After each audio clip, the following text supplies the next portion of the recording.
باہر نکل کر تو ثمامہ نے اپنے اندر سے اٹھتے تیش اور دکھ کے جذبات کو آنسوں کی صورت میں بہنے دیا اور نڈھال سے سر پکڑ کر بیڈ پر بیٹھ گئی۔ آنے والے دنوں نے روحان کی بیزاری اور سختی کو مزید بڑھا دیا۔ کچھ دن تک وہ فقط سوالیہ سرد نظر سے اسے دیکھتا رہا اور وہ ان خاموش نگاہوں کا مفہوم سمجھتے ہوئے بھی انسان بنی رہی۔ ثمامہ کا خفا اور انجان رویہ روحان کو طیش والے دلا کیا عجیب لڑکی تھی، بجائے اس کی بات ماننے کے اس سے مقابلہ پہ اتر آئی تھی۔ اپنی زندگی میں اس نے ہوش سنبھالنے کے بعد اپنی ہر بات کے جواب میں بس یہ سنا تھا۔ اب ثمامہ کے رویے پہ اس انزلا سا کیا تھا؟ آخرکار ایک دن وہ پھٹ ہی پڑا۔ میں نے تم سے جو کہا تھا تم نے وہ کیا۔ وہ جو لا تعلق سی نظر اس کے آنے کی کوشش میں ادھر ادھر ہاتھ مار کے کمرے میں کی سمٹی ہوئی چیزوں کو مزید سمیٹ رہی تھی، اس جواب طلبی میں چونک گئی۔ میں اس کی ضرورت نہیں سمجھتی، اور ویسے بھی ایسا گناہ پہلے کتنے ثواب زندگی میں کما چکی ہو جو گناہوں کے حساب کتاب میں الجھ گئی ہو۔ وہ اس کی بات کاٹ کر طنزیہ میں بولا۔ ثمامہ نے لب پھینچ کر خود کو سخت بات کہنے میں سے مشکل روکا۔ ایسا وہ مشکل روحان کا رویہ ظاہر کرتا تھا کہ وہ ہٹ دھرمی کی حد تک پہنچ چکا ہے اور اپنی ہر بات ہر حال میں منوا کر ہی دب لے گا۔ اس کی یہی انتہا ثمامہ کو دکھ بھری اذیت میں مبتلا کر رہی تھی، اور اسے سمجھ نہیں آ رہا تھا کہ یہ انتہائی ذاتی مسئلہ وہ کسی سے شیئر کرے یا ہر صورت میں اس کی اپنی حد تک اور عزت نفس پہ تازانہ کہ اس کا شوہر اپنی جائز اولاد کو ہی دنیا میں آنے سے پہلے ختم کرنا چاہتا ہے۔ وہ تو اپنی ماں تک کو بھی ابھی تک خوشخبری کا نہیں بتا پائی تھی، اوپر سے روحان کا شوشہ اور ثمامہ کی خاموشی روحان کے غصے کی گراف کو مزید بڑھا رہا تھا۔ تم کیا سمجھتی ہو کہ اس طرح کر کے تم اپنے ارادے میں کامیاب ہو جاؤ گی؟ تو یہ تمہاری بھول ہے۔ تم تیار ہو جاؤ، ہم آج ہی ڈاکٹر کے پاس آئیں گے۔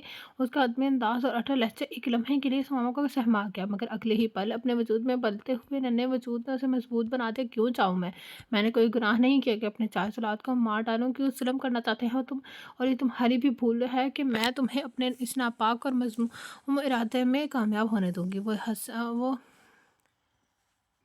وہ شریک ہونے لگی۔ جواباً روحان کے استہزائیہ مسکراہٹ نے اس کا ڈھیروں خون جلا دیا۔ یا اللہ، یہ کیسا نفسیاتی مریض تھا! اس کا نصیب بنا تھا کہ جس کی زندگی کا ہر نیا باب اب ایک نئی الجھن لیے ہوئے تھا۔ وہ تھکنے لگی تھی کہ اس ڈور کو سلجھاتے میں کل ہی بابا جان کی طرف چلی جاؤں گی۔ جو میں نے کہا ہے اسے کرنے کے بعد جہاں مرضی چلی جانا۔ اس سے پہلے نئی انگلی اٹھا کر وہ وارننگ کے انداز میں بولا، پھر مرغے کی ایک ٹانگ مجھے اپنے اس حکم کی وجہ بتاؤ پہلے۔ وہ جھنجھلا کر اپنے آپ جیسے القابات کو بھول گئی تھی۔ اس سمے اس نے جانچتی نظروں سے اس کا جائزہ لیا۔ وہ ان گہری نظروں پہ ان کا اپنے آپ کو سمٹ سی گئی۔ غیر محسوس انداز میں دوپٹہ اپنے گرد لپیٹ لیا۔ اس کے حجاب آلودہ جھمپے انداز پہ وہ باوجود ٹینشن سے مسکرا دیا، لیکن جلد ہی اپنے تاثرات نامور کر کے اصل مسئلے کی طرف آ گیا۔ وجہ بتانے کا میں پابند نہیں ہوں تمہیں، صرف اس سے مطلب ہونا چاہیے کہ تمہارے شوہر نے تمہیں جو کہا ہے اسے پہ عمل کرو۔ اور وہ دکھ سے اسے دیکھتی چلی گئی۔ وہ اسے آج تک سمجھ نہیں پائی تھی، پرت در پرت اس کے اتنے روپ کے سامنے آ رہے تھے کہ وہ حیران اور پریشان ہی تھی۔ حالانکہ اس کا اور روحان کا شادی کا بات نہیں تھا، صرف اسے بچپن سے دیکھتی آ رہی تھی۔ اس کے مزاج کی گرمی سردی سے بھی واقف تھی۔ اس کے تنہا بیزار خاموشی رویے کو سب کزن اس کی عادت خیال کر کے محتاط رہتے تھے، مگر وہ اندر سے کتنا الجھا ہوا اور سائیکی کیس بن چکا تھا یہ جاننے کی کسی نے بھی ضرورت محسوس نہیں کی تھی۔ ثمامہ کا دل چاہ رہا تھا کہ وہ دھاڑے مار مار کر روئے۔ آخر اسے اس شخص کو ملنا تھا جس کی شاندار اور بارب شخصیت کو دیکھ کر اس کی دوست نے کتنا رشک کرتی تھی شادی کے دن، اور آج اگر اس کی اصلیت اور شخصیت کا اندرونی روپ کوئی دیکھ لے تو اس سے آگے اس کی سوچ ٹھٹھرا کر رہ گئی۔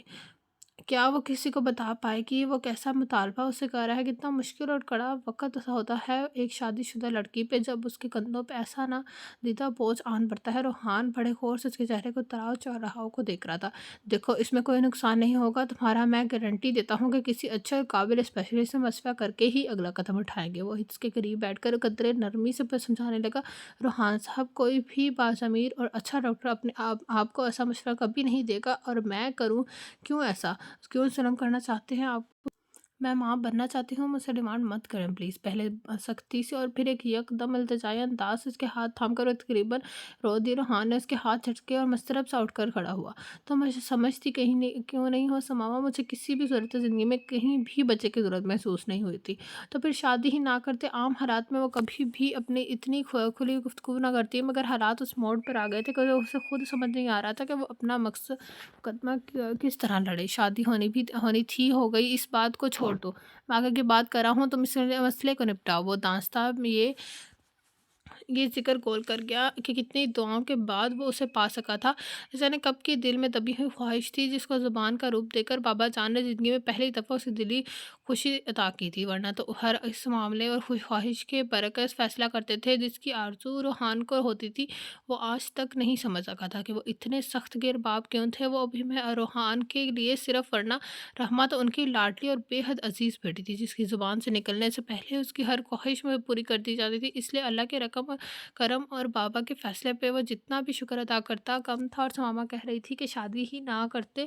بیوقوف لڑکی اس کی شدتوں اور محبتوں سے واقف ہو جاتی تو کبھی نہ کہتی کہ یہ سب۔ اس نے اپنا ماتھا رگڑا اور وہ کیسے اسے بتائے کہ وہ اسے کھونے نہیں چاہتا تھا۔ وہ نہیں چاہتا تھا کہ ایک اور روحان اس دنیا میں آئے۔ ماں کی کمی قدم پہ قدم اس کی زندگی کو تلخیوں سے بھر گئی تھی، اور اگر سماما کو کچھ ہو گیا تو اس سے آگے اس کی سوچ کر اسے فریز کر دیتی تھی۔ اپنی یہ سوچ اور خیالات وہ اس سے شیئر نہیں کر سکتا تھا۔ دیکھا جاتا تو یہ معمولی سے نفسیاتی گر تھی جسے ڈسکس کر کے سولو کیا جا سکتا تھا، مگر اپنی یہ کمزوری وہ کسی سے بھی ظاہر نہیں کرنا چاہتا تھا۔ سماما اس کی خاموشی سے اکتار کر اٹھ کھڑی ہوئی، مگر ایک قدم چکرا کر وہ دوبارہ بیٹھ گئی۔ آج کل اسے وقفے یوں ہی چکر آتے تھے۔ ڈاکٹر نے مکمل بیڈ ریسٹ اور خوراک کا خیال رکھنے کی سختی سے تلقین کی تھی، مگر وہ تو روحان کی ضد پہ اتنی خوفزدہ اور الجھی ہوئی تھی کہ خرابی طبیعت کا ذکر تک اس سے نہیں کر سکتی تھی۔ کیا تھا وہ سر بھی اسی بات کو بنیاد بنا کر اپنے منوا لیتا۔ کیا ہوا ہے؟ تم ٹھیک تو ہو؟ روحان کا فون آ گیا تھا، مگر بات کرتے ہوئے اس کی حالت دیکھ چکا تھا، اس لیے کال مختصر کر کے وہ فوراً اس کی طرف لپکا۔ سماما نفی میں سر ہلا کر اٹھ کر باہر آ گئی تھی۔ آنسو نے آج کل ویسے بھی آنکھوں میں مستقبل بسیرا کر لیا تھا۔ ایک بے جا ضد اس نے گھر کے دونوں نفوس کو انتہائی مشکل دوراہے پہ لا کھڑا کیا تھا۔ یہ ٹارگٹ کلنگ، روزانہ کی ہڑتالیں، فائرنگ اور پرتشدد واقعات، آخر کب تک ایسا چلے گا؟ جو لوگ ایسا کر رہے ہیں میں سب جب جانتے ہیں کہ کون ہے، مگر آگے بڑھ کر ان کا ہاتھ پکڑنے کی جرات کسی میں نہیں ہے، اور ہمارا ڈپارٹمنٹ جیسے لوگوں کی جان و مال کی حفاظت کا ذمہ دار سپرد کیا ہے، وہی خاموشی سے ہر روز ہونے والی خون سے کھیلے جانے والے تماشا دیکھتا ہے۔ آخر کیوں ہاتھ باندھے ہیں ہمارے؟ کیوں سخت ریئیکشن نہیں کیا جا رہا ہے؟ اس کے خلاف مسلسل بولنے سے اس کا چہرہ سرخ پڑ گیا تھا۔ جمال خان نے بغور اسے دیکھا اور نرمی سے مسکرا دیا، لیکن یہ مسکراہٹ ایسی تھی کہ جس میں بے بسی، دکھ اور آنسو کی آمیزش تھی، جو دیکھنے والے کو رلا دیتی تھی۔ یہ مجبوریاں اور بظاہر آزاد مگر بندھے ہوئے ہاتھ کیسے چنچلاہٹ میں مبتلا کرتے ہیں، وہ کیسے اور کس سے اظہار کرے؟ ان کے سامنے بیٹھا یہ قابل اور ذہین ترین افسر روحان جس ٹینشن اور اذیت کا شکار ہو رہا تھا، پولیس ڈپارٹمنٹ کا ہر دیانتدار محب وطن سپاہی ایسے ہی احساسات رکھتا تھا۔ دیکھو روحان، یہ مشکل وقت جو ہم پر بڑا ہے، اس سے جوش سے نہیں، ہوش میں رہ کر نکلنا ہے ہمیں۔ ہمارے دشمن ہمیں یوں ہی الجھا کر ہمیں اپنے مقصد میں کامیاب ہونا چاہتا ہے، لیکن میں جانتا ہوں اگر ہم باقاعدہ ایک اسٹریٹجی بنائیں اور اپنے علاقے کی صحیح طور پر نگرانی کریں تو کوئی مشکل نہیں آئے گی۔ ان کے چھپے ہوئے مکر وہ ہاتھوں پکڑ نہ سکیں گے، تو سر آخر کون قدم آگے بڑھائے گا؟ یوں ہاتھ پہ ہاتھ دھر کر ہم کب تک اپنے ہی لوگوں کو اپنے زروں کے سامنے کٹتے مرتے ہوئے دیکھتے رہیں گے؟ کہ آج کل تو انسانی جان اتنی ارزاں ہو گئی ہے ہمارے ملک میں کہ جانوروں کا ریٹ زیادہ ہوگا، اس سے مارکیٹ میں وہ بے انتہا تلخ ہو رہا تھا، اس کی تلخی پہ بلا جواز نہیں تھا۔ پچھلے 2 ماہ سے وہ جس گروہ کے خلاف ثبوت اکٹھے کر رہا تھا، دن رات کی اس کی محنت کو اوپر سے آئے ہوئے ایک ٹیلی فون برباد کر دیا تھا اور اسے ایکشن لینے سے روک دیا گیا تھا۔ وہ اس آرڈر پہ اتنا دل برداشتہ ہو رہے تھے کہ اپنی بھڑاس جمال خان کے سامنے نکالنے سے خود کو نہیں روک پایا تھا۔ اب آئی سی جمال خان خود بھی اس بات پہ خاصا مضطرب ہو گئے تھے، مگر پھر وہی بات کہ نادیر مجبوریاں ان کے ہونٹوں پہ چپ کا کفن لگائے ہوئے دے رہی تھی۔ یہ ملک کتنی کوشش اور قربانی کے نتیجے میں مرض موجود میں آیا ہے۔ اگر ہمارے پاس قائد اعظم جیسا صلاحیت لیڈر اور باہمت لیڈر نہ ہوتا تو شاید ایک ٹکڑا زمین کا بھی حاصل نہ کر پاتے۔ اللہ تعالیٰ کی مدد اور سب کے بے لوث جدوجہد نے اس ناممکن کو ممکن بنا دیا ہے، مگر آج ہم اپنے ہی ہاتھوں سے اس انمول خزانے کو اپنے غیروں کے حوالے کر رہے ہیں۔ کیوں؟ اس لیے نہ کہ ہماری لیڈرشپ کمزور ہوگی ہے، ہمارے لوگ ایمانداری اور محنت نہیں رہے، ایماندار محنتی نہیں رہے۔ ہم سب کچھ جانتے ہیں، کتنے کی حتیٰ کہ اس ملک کا ایک ایک بچہ تک اس حقیقت سے واقف ہوگا کہ کس کی وجہ سے اس کا ملک میں تباہی اور ہنگامے ہو رہے ہیں۔ تب بھی ہم خوش ہیں۔ کون بنے گا قائد اعظم کا جانشین؟ کون سنبھالے گا اقبال کے پاکستان کو؟ ہم میں سے ہی کسی کو آگے بڑھانا ہوگا۔ کسی دباؤ اور امداد کے لالچ کو قبول نہ کرتے ہوئے ہمیں اپنی اور اس دھرتی کے سالمیت کو بچانا ہوگا۔ اور یہ باتیں صرف باتیں ہی نہ رہیں بلکہ عمل بنے۔ اور مجھے پوری امید ہے کہ سر کہ اگر ہماری نوجوان نسل کو اور کوئی نمائندہ آگے بڑھ کر یہ ذمہ داری اٹھائے تو وہ وقت دور نہیں جب روشنیاں کا شہر پھر سے آباد ہوگا، ہمارا بلوچستان پھر سے رونق مہمان نواز بن جائے گا۔ وہ بولتے جیسے ہم پہ لگا تھا، اور زمان خان نے اپنی ہی نظر اس نڈر اور بے باک لڑکی کو نہ لگ جائے اس ڈر سے اس پہ سے نگاہ ہٹا لی، ورنہ دل چاہ رہا تھا کہ اپنی ہی اس کی جوانی کی تصویر کی صورت میں بیٹھے ہوئے ریحان خان کا منہ چوم کر اسے ہر صورت آپریشن کو جاری رکھنے کا حکم دے دے۔ Come down young man, I will do my best, انہوں نے باقاعدہ اپنی نشست سے اٹھ کر اس کا شانہ تھپتھپاتا ہوا جو انہیں اٹھتے دیکھ کر خود بھی اپنی سیٹ چھوڑ کر کھڑا ہو گیا تھا۔ ان کی تسلی پہ محض انہیں دیکھ کر رہ گیا جاتا تھا۔ اگر نہ تو یہ زندگی کوئی فلم ہے، نہ ہی وہ کوئی فلمی ہیرو کے سب مسلطوں اور حد بندیوں کو بس پشت پر ڈال کر اپنی ایکشن اور مار دھاڑ کر کے ساری مناظر کو یکدم پرفیکٹ کر دیتا۔ اس لیے محض ہلکی ہی سر کی جنبش دے کر انہیں سیلیوٹ کیا اور باہر نکل گیا۔ وہ گھر میں داخل ہوا تو آج کی ذہنی ٹینشن اور غصے بے بسی ابھی تک اس کے حساب کو دکھائے ہوئے تھی۔ اس لیے بنا ادھر سے دیکھے اپنے کمرے کی طرف بڑھا، جب اگر سامنے کے منظر پہ اس جیسے جلتے توے پہ بڑھا دے۔ سامنے ارد گرد چھوٹے چھوٹے سے کھلونے اور ریڈی میڈ بیبی سوٹ بکھرائے، دھیمی سی مسکراہٹ کے ساتھ انہیں وارڈروب میں سکینہ سے سیٹ کروا رہی تھی۔ اپنی اتنی دنوں کی محنت اور سخت قسم کی ذہنی اور جسمانی ٹینشن میں مگن ہو کر وہ اپنا مطالبہ اس کا رزلٹ تو بھول ہی چکا تھا۔ گزشتہ 4 راتوں سے تو وہ ویسے ہی گھر سے باہر آتا اور اب واپس آنے پہ بھی ناپسندیدہ مناظر دیکھنے پڑ رہے تھے۔ یہ کیا ہو رہا ہے؟ خود پہ بے انتہا مثبت کرنے کے باوجود اس کا بھاری لہجہ کافی سخت ہو گیا تھا۔ اس لیے سکینہ اور ثمامہ دونوں ہی نے ہی چونک کر اسے دیکھا۔ ملازمہ کو باہر جانے کا اشارہ کر کے ثمامہ جلدی سے چیزیں الماری میں پھینکنے کے انداز میں رکھ کر اس کی طرف بڑھی ہوئی شیو اور سرخ آنکھوں اور بکھرے ہوئے بالوں میں کافی تھکا ہوا اور شرمندہ دکھائی دے رہا تھا۔ وہ آج سے پورے 4 دن کے بعد دیکھ رہی تھی اور دل لاکھ روحان سے خفا ہونا چاہتا تھا، مگر اس کی ایک ہی جھلک ساری خفگی اور غصہ نہ جانے کہاں سے لا دیتی تھی۔ پتہ نہیں یہ محبت سے کتنا خوار کرے گی جو اس ظالم کو ہر صورت پلس پوائنٹ ہی دیتا تھا۔ یہ دل وہ آنکھوں میں ڈھیروں منرمی محبت سموئے بنا کچھ کہے اسے دیکھے جا رہی تھی۔ روحان اس کی دیوانگی پہ جذبہ سا کھڑا رہ گیا۔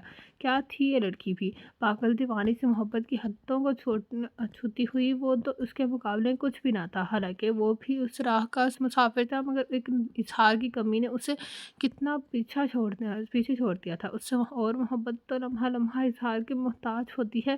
اس سے تو اس میں نکھار اور روپ آتا ہے جیسے مرجھائے ہوئے پودے پتے شبنم کے قطروں سے چمک اٹھتے ہیں، جیسے پھول سورج کی پہلی کرن پہ مسکرا اٹھتا ہے، اسی طرح محبت میں جذبات احساسات کو بیان کرنا اسے تو ادوام بخشتا ہے، لیکن وہی بات کہ ایک معمولی سی کمی نے اس کی کامیاب شخصیت کو گرہن سا لگا دیا تھا۔ کیا حال ہے؟ آخر کچھ تو کہنا تھا اس خاموشی کو توڑنے کے لیے۔ اس لیے ایک اور سوال داغ دیا۔ ثمامہ نے ہولے سے سر کو حساس بات میں ہلا دیا۔ آپ اتنے دنوں سے کہاں تھے؟ موبائل بھی آف جا رہا تھا، واپس آنے وغیرہ کے کئی فون آ چکے تھے، آپ سے بات کرنا چاہتے تھے۔ بیڈ شیٹ پہ ہاتھ پھیرتے ہوئے دھیمے سے کہا، اوکے میں بات کر لوں گا۔ تم ڈاکٹر کے پاس گئی تھی سر؟ نفی میں سر ہلا کر وہ باہر نکلنے لگی تھی جب روحان نے اس کا ہاتھ پکڑ کر روکا۔ اس کی گرفت اتنی جارحانہ اور تیور سخت کہ وہ ایک پل کے لیے اتنا توازن نہ رکھ پائی، مگر روحان اسے سنبھال چکا تھا، اس لیے وہ گرنے سے بچ گئی۔ روحان پلیز، بے اختیار اپنے ہاتھ اس کے سامنے جوڑ کر وہ رو دی۔ اپنی جان سے زیادہ آنے والی کی زندگی اسے بھیک مانگنے پر مجبور کر دیا تھا۔ کیا شے ہے یہ اولاد بھی؟ انسان اپنے آپ پر آپ بھلا دیتا ہے اس کی محبت میں، اور یہی اولاد قدم قدم پہ زندگی سے بغیریت گزرنے کی ہر ایک پل کو دعا کرتی ہے۔ اس کی لبوں پہ ہر وقت یہی دعا ہوتی ہے آج کل اللہ اس ظالم پتھر دل شخص میں احساس دل محبت ڈال دے جو کفرانہ نعمت کا مرتکب ہونے جا رہا تھا، جو اتنے بڑے اور سخت بول میں استعمال کرتا جا رہا تھا کہ وہ اللہ سے اس کے لیے اور اپنے لیے معافی مانگتی رہتی تھی۔ ماما مجھے نہ سننے کی عادت نہیں ہے، وہ جیسے بیزار ہوا تم نے گھر میں تو انفارم نہیں کیا نا؟ ہر دفعہ وہ اس بات کی اس طرح تصدیق ضرور کرتا تھا، نہیں کیا مگر اب ضرور کروں گی، اور چلی جاؤں گی دادی ماں کے جا کر آپ کی تمام باتیں بتاؤں گی۔ اس کے اندر کی ضد اور پرانی غصے والی ماما جیسے آگ اٹھی تھی، اسے سختی سے کہہ کر باہر گئی۔ آگے کیا سمجھ رکھا تھا اس شخص نے اسے؟ وہ اس کی ناانصافی اور غلطی پر پردہ ڈالتی رہی اور وہ شیر ہوتا رہا۔ نو مور نفی میں سر ہلاتے کہ آنکھوں کے آگے آئی دھند کو ایک بار پھر صاف کر کے موبائل پہ نمبر بنانے لگی کہ پیچھے آتے ہوئے روحان اس کا ارادہ جیسے بھام کر سیل فون اچک لیا۔ میری بات سنو سماما، پہلے کی نسبت اس کا لہجہ خاصا مسالہانہ ہو گیا تھا۔ مجھے کوئی بات نہیں سنی، مجھے صرف دادی ماں سے بات کرنا ہے۔ وہ جانتا تھا کہ سب پوتیوں سے زیادہ وہ دادی کی چہیتی اور لاڈلی پوتی ہے، اور وہ بھی اپنے دل کی ہر بات دکھی خوشی ماں کی نسبت دادی سے پہلے ڈسکس کرتی تھی، اور وہ کسی بھی قسم کی بدمزگی نہیں چاہتا تھا، اس لیے کچھ دھیما ربڑ گیا تھا۔ لیکن ماما کسی دور بھی کچھ سننا نہیں چاہتی تھی، اس لیے موبائل کے لیے پھر ہاتھ بڑھایا۔ روحان نے اپنا ہاتھ پیچھے کر لیا۔ ماما نے سخت تیز سے میں آ کر سیڑھیوں کی طرف قدم بڑھایا دیا۔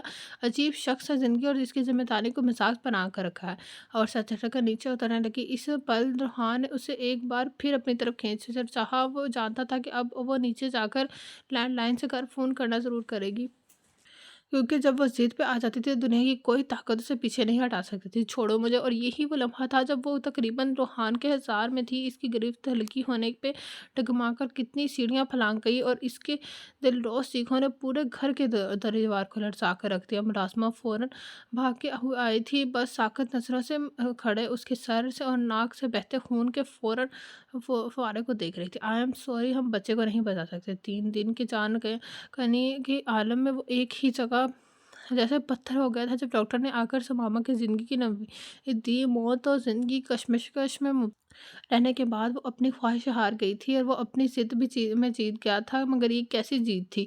اس میں بجائے خوشی دینے کے اسے آزردہ کر دیا تھا۔ حالانکہ خدا جانتا تھا کہ اس دن کے حادثے میں اس کی شعوری کوشش کو کوئی عمل دخل نہیں تھا، مگر ماما کی بدگمانی انتہا پہنچ چکی تھی کہ گھر سے چچی کا فون آیا تھا۔ ماں کو جیسے بیٹی کی تکلیف کا اللہ کی طرف سے اشارہ ہو گیا تھا، اس لیے خاصی بے چینی سے اس کا بوجھ رہی تھی۔ دادی ماں نے بھی فون پکڑ کر اس کے خوب لتے ہوئے لیے تھے کہ وہ دور جا کر بیٹھ گیا تھا۔ بڑی مشکل سے سب کو مطمئن کیا، اور اس سے وعدہ بھی کیا، انہیں منایا کہ جلدی اسی چھٹیاں لے کر وہ دونوں آئیں گے۔ وہ دن اور آج کا دن وہ خود سکون اور آرام کو ترس گیا تھا۔ ماما نے ہر قدم پہ اپنے رویے سے اسے جتا دیا تھا کہ اس کی نظر میں روحان ہی خطاوار تھا، اور یہ ایسی غلطی جس میں اعترافی کا وہ موقع بھی نہیں دیتی تھی۔ دادی جان وغیرہ بھی میں سے کوئی بھی ابھی ان دونوں کے درمیان جاری اور سرد جنگ کی وجہ نہیں جانتا تھا، کیونکہ ماما اس وارن کر چکی تھی کہ اگر اس کی خرابی طبیعت کی وجہ کسی کو بتائی تو وہ ساری حقیقت اور اس کا پول کھول دے گی۔ مگر اب ناگزیر ہو گیا تھا کہ وہ نیہا اور رضا کو سب کچھ بتا دیتا۔ وہ خود بھی تھک گیا تھا اپنے نہ کردہ گناہ کا بوجھ اٹھاتے ہوئے، اور کچھ ماما کے رویے نے اسے عاجز کر کے رکھ دیا تھا۔ ہمارا رب ہم سے بہت پیار کرتا ہے، ہم اس کے عطا کردہ بے شمار نعمتوں کو اپنا حق سمجھ کر وصول کرتے ہیں، مگر کبھی سوچا کہ ہمارے ذمہ ہمارے کچھ فرائض بھی ہیں جن کا ادا کرنا بہت ضروری ہے، اور یہ ان فرائض سے روگردانی کی سب سے پہلے سیڑھی ہے کہ ہم اپنے پیارے رب کا شکر ادا کرنا بھول جاتے ہیں۔ جہاں تھوڑی سی تکلیف ہوتی ہے وہیں سے شکوے شکایت شروع کر دیتے ہیں، اور ہمارا ملک ہے ہر شے سے ہمارے مالک ہے، ہر شے پہ وہ قادر ہے، کیا کچھ نہیں دیتا وہ ہمیں ہماری پیدائش سے آخر تک؟ اس کے باوجود ہم اپنے مالک کا کہاں نہیں مانتے کیوں؟ کبھی اس نقطے پہ سوچا ہے؟ دادی ماں پیار سے اس کے بالوں میں ہاتھ پھیرتے ہوئے اپنے مخصوص دھیمے لہجے میں کہہ رہی تھی۔ وہ آنکھیں موندے ان کی گود میں سر رکھے ہوئے تھی۔ اگر اس نے تم سے کچھ سے کچھ لیا ہے تو بدلے میں یقیناً تمہیں 2 گنا نوازے گا، مگر وہی بات کے شعور میں کمی کی وجہ سے تم واویلا کرنے لگی۔ اس میں کچھ غلطی نہیں، اس میں کچھ غلط نہیں تھا۔ وقتی طور پہ تمہاری جو جذبات تھے وہ فطری تھے، مگر کیا یہ تمہیں زیب دیتا ہے کہ تم ایک انسان کو سزا دینے کا اختیار حاصل کرنے کی کوشش کرو، اور وہ بھی اس صورت کا جب وہ خود بھی اپنے فعل پہ بے انتہا شرمندہ ہو۔ اس کا سرجشی انداز ہمیشہ کی طرح سماما کو شرمندہ کر گیا تھا۔ یہ بات یہاں نیہا ردا کے بعد صرف مجھے معلوم ہے، اور میں نہیں چاہوں گی کہ کسی اور کو پتہ بھی چلے، حتیٰ کہ اپنی ماں کو بھی اس سے آگاہ مت کرنا۔ اللہ تمہیں آگے بہت سی خوشیوں سے نوازے گا، مگر بچے ماضی کو بھول کر اپنے شوہر پہ توجہ دو۔ وہ جیسے اسے صبر کی تلقین دے کر رہی تھی، اور ہمیشہ کی طرح ان کے الفاظ اس کے اندر اترنے لگے تھے۔ وہ بھی بوجھ اٹھاتے اٹھاتے تھک سی گئی تھی، مگر کیا وہ روحان کے لیے دل میں جگہ دوبارہ بنا سکے گی؟ یہ ایسا سوال تھا جس کا جواب سوائے اندرونی سناٹے کے کچھ نہ تھا۔ بہرحال اسے کسی ایک طرف تو اپنی کشتی تو لگانا ہی تھی۔ سماما، میں مارکیٹ جا رہی ہوں، تم بھی ساتھ چلو تو تھوڑا سا فریش ہو جاؤ گی، اور شادی کی شاپنگ بھی کر لینا۔ ردا کی آواز پہ اس نے سستی سے آنکھیں کھولی۔ محبت کہاں کہاں اس کے پیچھے نہیں آتی، یہ تو وہ خود ہی ناشکری تھی جو سب سے خفا منہ موڑے چل دی تھی۔ واقعی رب نے اگر اس سے کچھ لیا تھا تو بدلے میں اسے کتنی محبتوں سے نوازا تھا۔ کیا ہوا؟ دادی ماں نے جو کر اس کے گالوں پہ اپنی آئی نمی کے صاف کیا۔ کچھ نہیں، چلے میں آتی ہوں، پہلے دادی ماں کو تسلی دے کر منتظر کھڑی ریتا کو کہا، اور اٹھ کر اندر بڑھ گئی۔ کراچی کے حالات ملکی بدامنی میں مسلسل اضافہ کر رہے ہیں۔ یہ عباسی ٹاؤن کا تازہ واقعہ گھروں میں بیٹھے لوگوں پہ جو قیامت ڈھا گیا تھا، اس کا ازالہ بھلا کیسے ممکن ہے؟ جب ہم اپنے گھروں تک محفوظ نہیں ہیں تو ایسی ذاتی جس کے لیے لاکھوں کروڑوں لوگوں نے اپنی جانوں کو نذرانہ دیا تھا، اس کا مقصد تو ہم نے حاصل کر سکے نہ۔ اپنے ویج ایسی لمبی چوڑی تمہیدیں باندھنے کی بجائے میں آپ لوگوں کو صرف یہ بتانا چاہتا ہوں کہ اپنے قانون نافذ کرنے والے اداروں کو فری ہینڈ دے دیا گیا ہے کہ جہاں کوئی شرپسند کہیں پہ بھی ملک میں بدامنی پھیلاتا ہوا دیکھیں، بے دریغ اس کے خلاف کارروائی کی جائے۔ جمال خان کی بھاری اور گونجدار آواز پورے کمرے میں گونج رہی تھی، اور ان کے سامنے مؤدب بیٹھے آفیسرز پورے غور سے انہیں سن رہے تھے۔ سوری ٹو سے سر، ایسی زیادتی ہمیں پہلے بھی کئی بار دی جا چکی ہے، مگر عین ایکشن کے وقت ہمارے ہاتھ باندھ دیے جاتے ہیں۔ ایسے تلخ اور جرأت مندانہ بات کرنے کا حوصلہ صرف روحان خان میں ہی ہو سکتا ہے۔ جمال خان نے گہری سانس لے کر اس سے بگڑے تیوروں کا گہری نظر سے جائزہ لیا۔ Young man, it's hope for the best, اور انہوں نے یک لفظی جملے میں بات ختم کی، ورنہ اس کی بیان کردہ حقیقت سے کمرے میں موجود تمام نفوس متفق تھے۔ میٹنگیں برخاست ہونے سے یہ سب افراد ایک ایک کر کے بھچل دلوں سے کمرے سے نکل گئے۔ کراچی میں ہونے والے دھماکے نے پوری قوم کو افسردہ کر دیا تھا، اور یہ واقعہ جس نے گھروں میں بیٹھے ہوئے لوگوں میں کو بھی باور کروا دیا تھا کہ ہمارا پولیس ڈپارٹمنٹ اپنے افراج کی ادائیگی کی بری طرح ناکام ہو گیا تھا، اور یہ بات تمام ایماندار آفیسرز میں غم، غصے اور دکھ کی لہر دوڑا گئی تھی۔ روحان نے اسکرین پہ نظر آتے بھاگتے دوڑتے بے بسی کی تصویر بنے لوگوں کو دکھ سے دیکھا۔ زندگیاں کتنے ارزاں ہو گئی تھیں، ہمارے سامنے لوگوں کے سر ایسے کٹتے تھے کہ آسمان بھی لرزا اٹھتا تھا، مگر ہم بے حس ہو چکے تھے، جنہیں ایسے منظر کسی طور بھی متاثر نہیں کرتے۔ ہمیں صرف اس بات کی خوشی کہنے یا اطمینان رہتا ہے کہ ہمارا گھر اور ہمارا اپنے پیارے کو تو محفوظ ہے، لیکن کبھی ہی نہیں سوچتا کہ آگ اور اس کا طوفان آج نہیں تو کل ہماری طرف بھی رخ کر سکتا ہے۔ وہ خالی ذہن اور ساکت نظر سے اس مناظر کو دیکھ رہا تھا جو قریباً اس وقت سے ملتے جلتے، جن میں آزادی اور اپنی بقا کے لیے لڑے ہوئے سینکڑوں لوگ غیر قوم کے خلاف جدوجہد میں مصروف تھے۔ آج اسی ملک کی سرزمین پہ پھر خون کی ہولی کھیلی جا رہی تھی، مگر فرق اتنا تھا کہ پہلے مقابل غیر ملکی تھے اور آج پوشیدہ ہاتھ تھے، اور یہی سمجھ نہیں آتا تھا کہ ان پوشیدہ ہاتھوں کو اپنے ہی لوگ سپورٹ کر رہے تھے، اور کیوں کر رہے تھے وہ اپنے لوگ۔ ایسا اس کے سامنے تو ایسا سوال نشان تھا جس سے تو نہ تو مٹنا جا سکتا تھا، ڈھانا جا سکتا، اور نہ ہی حل کیا جا رہا تھا۔ تیسرا سگریٹ سلگاتے ہوئے روحان خود بھی سلگ رہا تھا۔ اپنی سوچوں میں وہ اس قدر گم تھا کہ 3 بار سماما کا اندر آنا اور پھر بلا وجہ باہر چلا جانا بھی اس کی نظروں میں نہیں آ سکا۔ وہ اپنی انگلیاں چٹکاتے ہوئے سوچ رہی تھی کہ کیسے وہ دادی ماں کی نصیحت پر عمل کرتے ہوئے خود قدم آگے بڑھائے۔ اب اگر وہ غیر انسان داری اور جذبات سے ہٹ کر دیکھتی تو واقعی وہ ریئیکٹ کر چکی تھی۔ ایک عورت کا اتنا تصحیح آمیز رویہ مرد کی برداشت سے باہر ہوتا ہے۔ اب اگر وہ اس سے بے نیازی برت رہا تھا تو یہ یقیناً اس کا حق بنتا تھا۔ اس شکل ڈور بظاہر بہت نازک اور خوبصورت دکھائی دیتی ہے، مگر جب اس ڈوری میں الجھاؤ آ جاتا ہے تو انگلیاں زخمی ہو جاتی ہیں، مگر الجھن کو کوئی سلجھا نہیں پاتا۔ اور اس نے تو کئی بار اسے دھتکارا تھا۔ ٹھیک ہے، اس وقت وہ غلطی پہ تھا، مگر سماما نے بھی غلطیوں پہ غلطیاں کی تھی۔ اس نے بھی تو نہ خود کو سدھارا اور نہ ہی سدھارنے کی کوشش کی تھی۔ محبت جیسے مضبوط تعلق کی موجودگی کے باوجود وہ جیسے ساری دنیا سے ہی بیزار ہو گئی تھی۔ زندگی نے اگر اسے آزمایا تھا تو سماما خان نے بھی قدم قدم پہ اپنے سے جڑے خوبصورت رشتوں کو اذیت ہی سونپی تھی۔ اپنے اوپر ایک معمولی سی آئی تکلیف بھی اس سے برداشت نہیں ہوئی تو پھر وہ کون ہوتی تھی روحان سے کسی بھی عمل کا اس سے حساب کتاب لینے والی یا بدلہ لینے والی؟ سر جھکائے وہ خود احتسابی سے گزر رہی تھی، اور خود احتساب کرنا سب سے اذیت ناک ہوتا ہے۔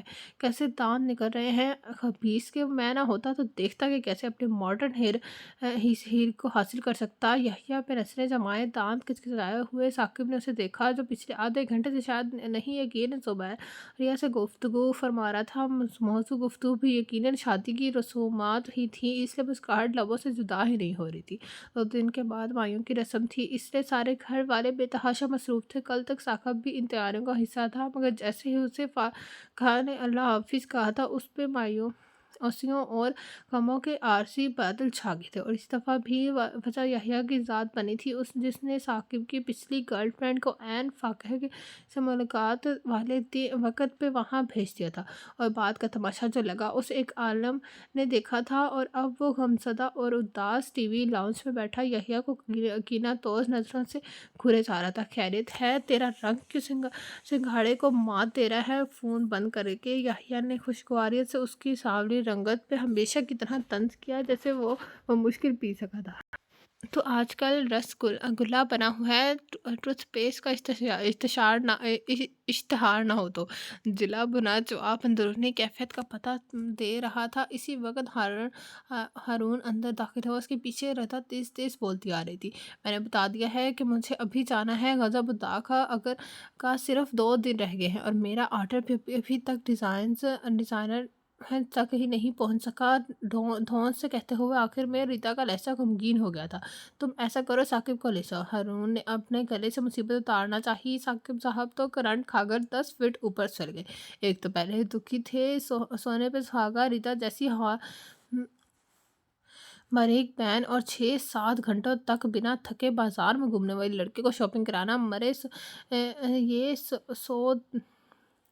یہ سو درے ثاقب ہوا تھا۔ یحییٰ نے اپنے بے ساختہ مسکراہٹ کو ہونٹوں میں دبا لیا، اور وہ اس کی دلی کیفیت کو جانتا تھا، مگر یہ بھی اس کی مجبوری تھی۔ 1000 بار ثاقب کو سمجھا چکا تھا کہ وہ ایسی دوستیاں مت پالے جس سے سوائے ان کی خاندانی عزت پہ حرف آنے کے کچھ نہیں مل سکتا، مگر وہ باز نہیں آتا تھا۔ حالانکہ یحییٰ جانتا تھا کہ ثاقب نے کبھی بھی اپنی لیمٹس نہ کراس کی تھی، نہ ہی کرنے دیتا تھا، مگر وہ غلط ٹریک تو استعمال کرتا تھا نا۔ اور یہی بات ہر طریقے سے وہ ثاقب کو سمجھانا چاہتا تھا۔ آپی، میں زوا کو کہتا ہوں اور وہ بھی آیا ہے۔ اسے شاید نیہا آپی اور رحمہ کو شاپنگ کے لیے لے کر جانا ہے۔ ثاقب بیچارگی کی حد پہ تھا۔ ہارون ثاقب کے حوالے کر کے خود اندر چلا گیا تھا۔ پتہ ہے مجھے، ریتا نے ہاتھ ہلایا۔ انہوں نے دوسرے شاپنگ مال جانا ہے اور میرا ڈیزائن بالکل دوسرے راستے پہ پڑتا ہے۔ بالکل دوسرے راستے پڑتا ہے۔ ویسے بھی مجھے سمیر کو ساتھ لے کر جانا ہے، اس لیے جلدی آنا ہے، وہ مصروف انداز میں کہہ کر اپنے پرس چیک اپ کرنے لگی۔ ثاقب کو یقین ہو گیا تھا کہ اب اسے ہر حال میں گلے پڑا ٹھور بجانا ہی پڑے گا، اس لیے ڈھیلے قدموں سے چابی اٹھاتا ہوا باہر نکل گیا۔ ردا بھی سمیر کا ہاتھ تھامے اس کے پیچھے نکل آئی۔